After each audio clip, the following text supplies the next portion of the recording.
On this edition of Fulton Law and Justice, residents line up by the dozens to get an opportunity for a second chance.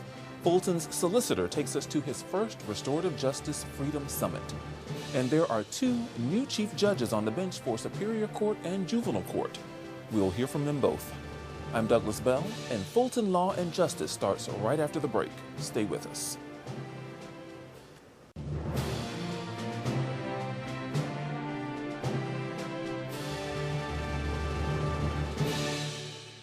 Welcome to Fulton Law and Justice, your inside look at the works of Fulton's justice partners.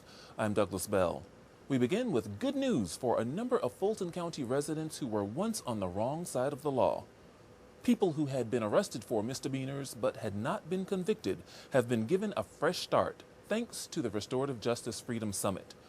The event was sponsored by the Fulton County Solicitor General, who takes us there in this edition of Restorative Justice.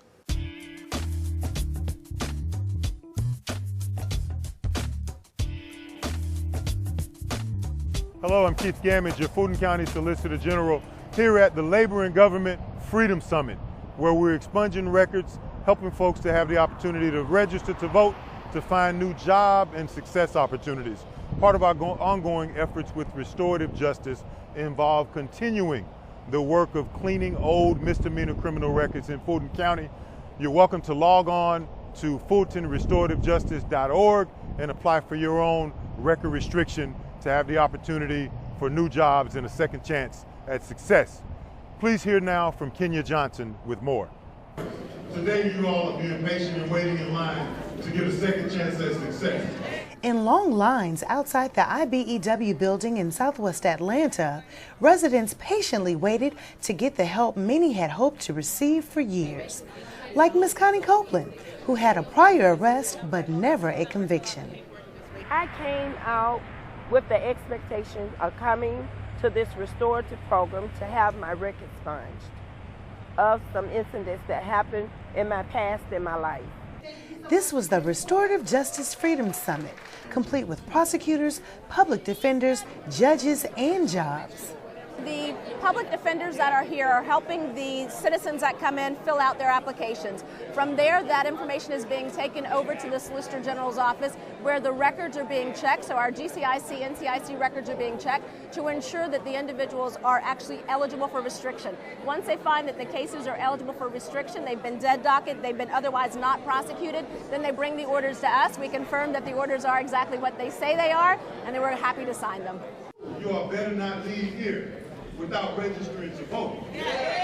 Community partners joined Fulton Solicitor General to get the residents the help they needed this day.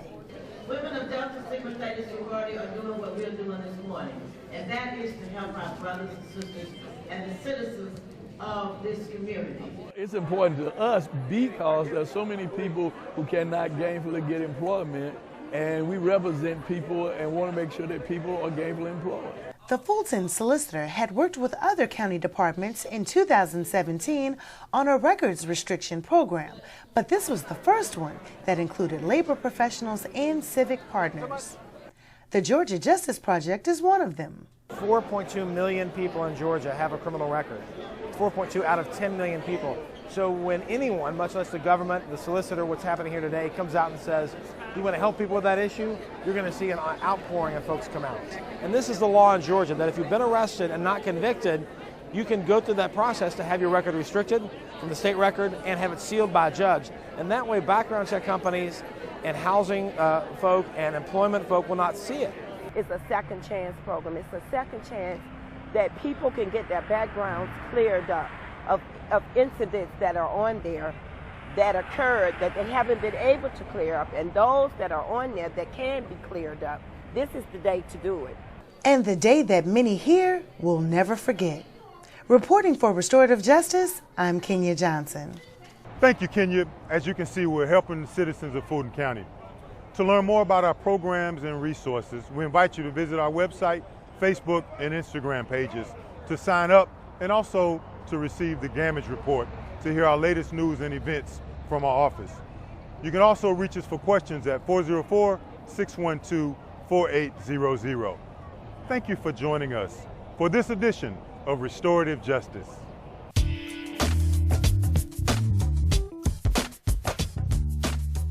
Thank you, Solicitor. We're pleased to report over 1,000 people attended and nearly 400 records were cleared. When we come back, meet Fulton's new Chief Judge of Superior Court. Stay with us.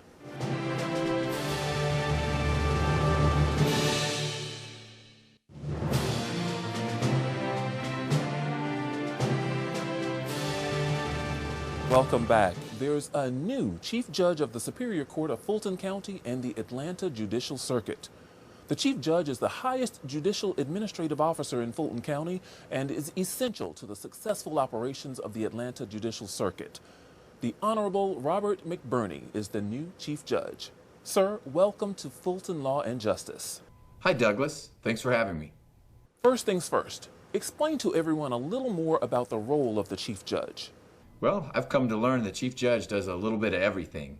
It's a pretty broad portfolio, but I think it's helpful. It's been helpful for me and hopefully for the viewer to break it down into 3 categories.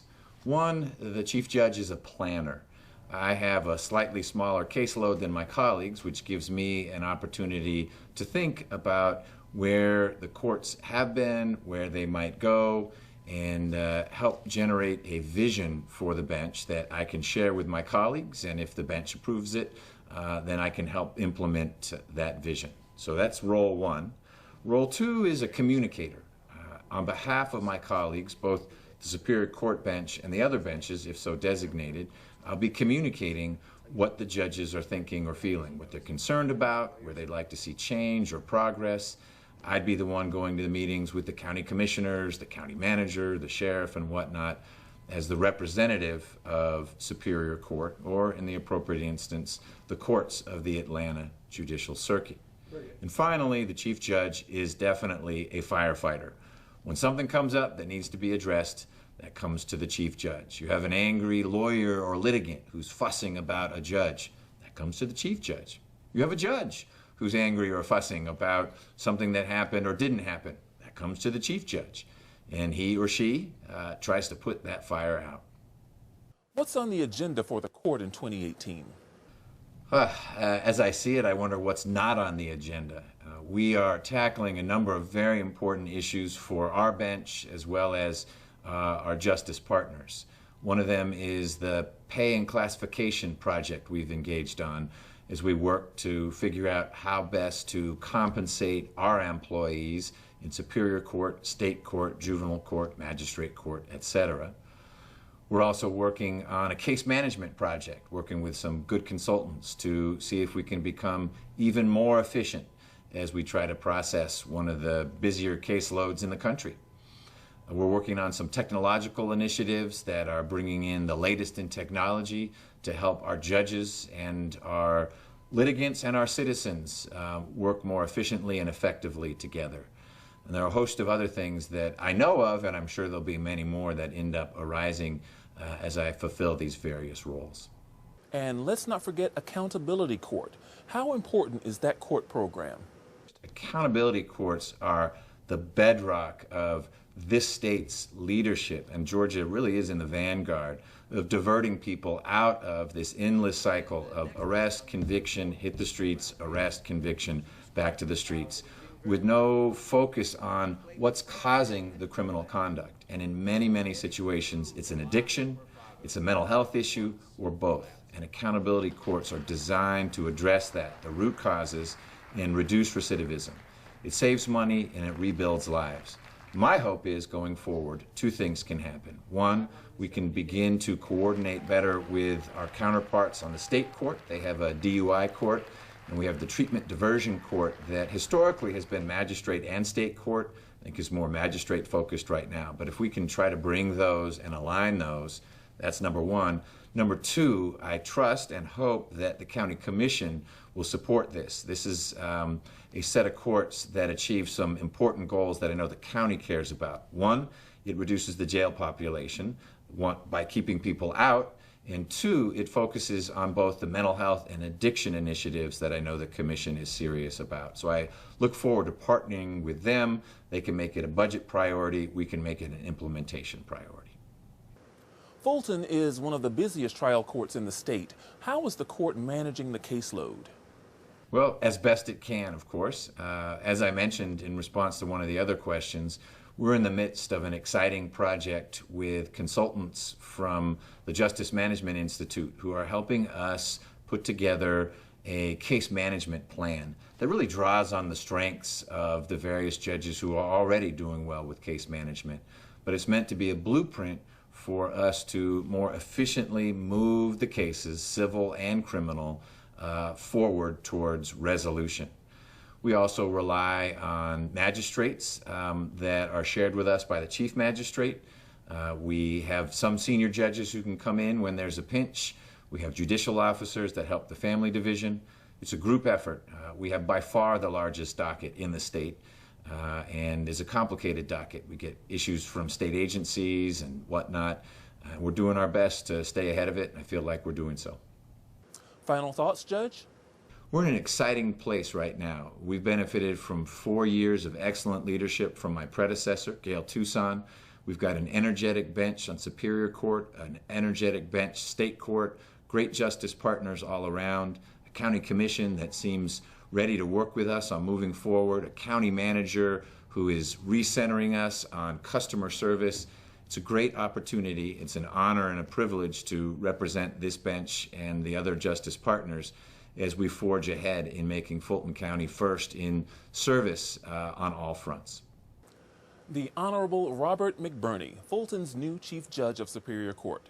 Thank you for your time and good luck. Thank you so much for having me on the program. And when we come back, we'll introduce you to the new Chief Judge of Juvenile Court. We'll be right back.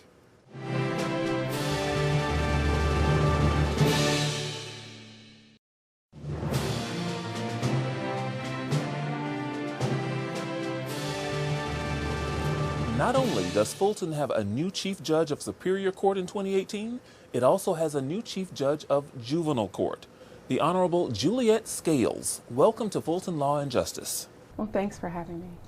Please tell us about the role of the Chief Judge and what it entails. The Chief Judge position is a position that's designated by the Superior Court of Fulton County. So that was a position that was designated for me.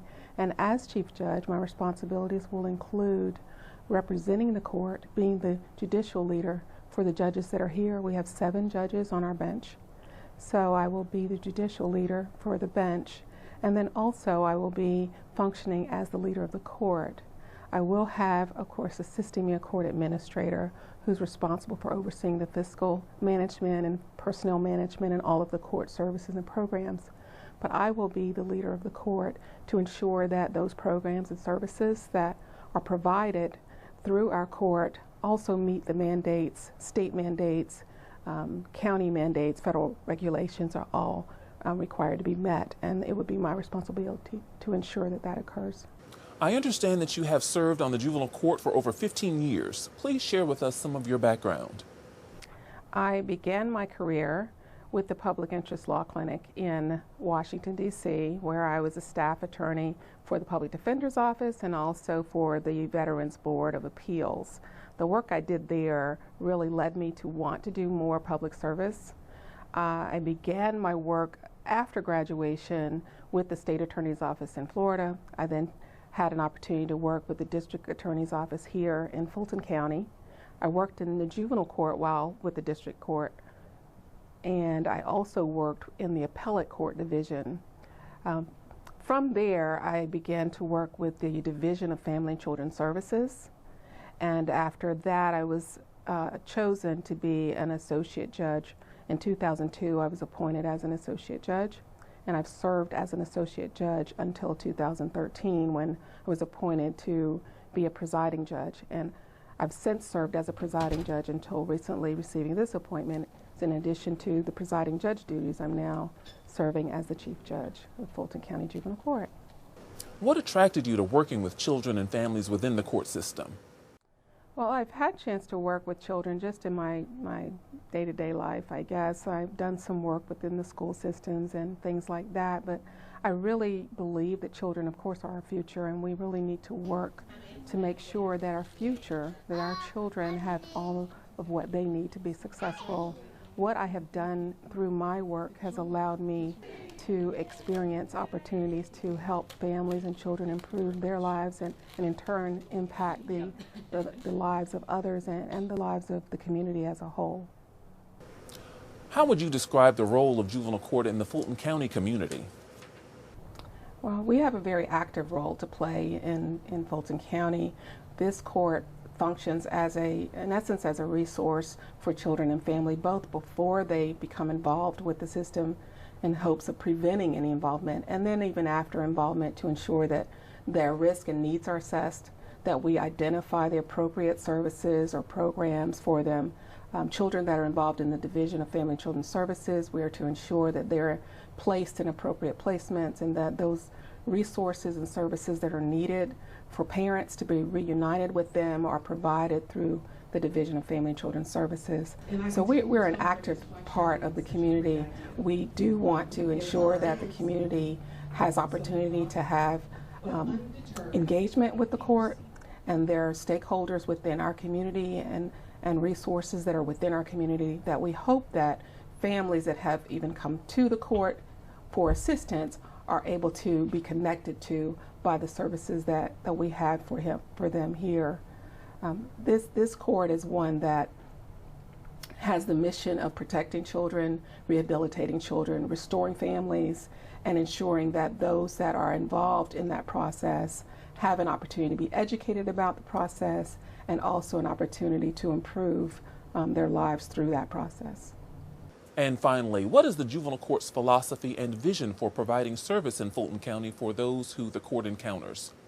Well, again, our philosophy is consistent with what we are supposed to do within the community. We are rehabilitative services, we're restoration services, we're to provide programs and assistance, but also, of course, at the core of any court, we must ensure that trials are conducted fairly, that they're impartially, that there are attorneys that can represent them appropriately and provide then assistance through that process. We are engaged in all of those things within the community that we're contacted about that can assist those that come before the court. And as we work with them, work with those partners, and work with the community, we're able to ensure that there is a connection. Some of our programming here sponsored through or supported by volunteers, and without the volunteers we would not be able to do the kind of work that we do offer the community. We have some programming here that is supported completely by nonprofit organizations, and then there are other partnerships that have been developed. This court has partnership with the school systems. We have partnership also with the mental health and behavioral health community as well. So together we're able to ensure that the services and programs that we have to offer within the court are also available to those within our community. Judge Juliet Scales, we wish you well and thank you for joining us. It was a pleasure being here with you today. We'll be right back to wrap up Fulton Law and Justice.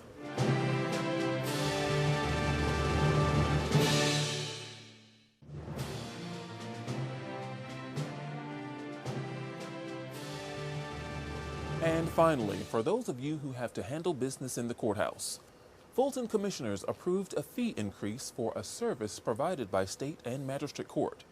It's the process serving fees that have been modified because the previous fee schedule did not recover the actual costs incurred in the service process. The increase passed with no comments from the public or the board. For service of process against defendants in civil actions in state court, the fee is now $50 instead of $25. The cost for serving defendants in tenants holding over cases in both courts will rise from $25 to $35. And it will now cost $75 instead of $60 to apply and execute an eviction of holdover tenants. The fee increases are within the limits imposed by the Georgia General Assembly. Fulton County has committed itself to serving its residents in 6 priority areas. The strategic goal for Fulton's Justice Partners is making sure that all people are safe. On Fulton Law and Justice, we show you how Fulton's law enforcement and justice partners are doing that every day in how they serve and in the programs they provide to enhance the lives of all people, young and old. Well, we hope you've enjoyed this edition of Fulton Law and Justice. I'm Douglas Bell. We'll see you next time.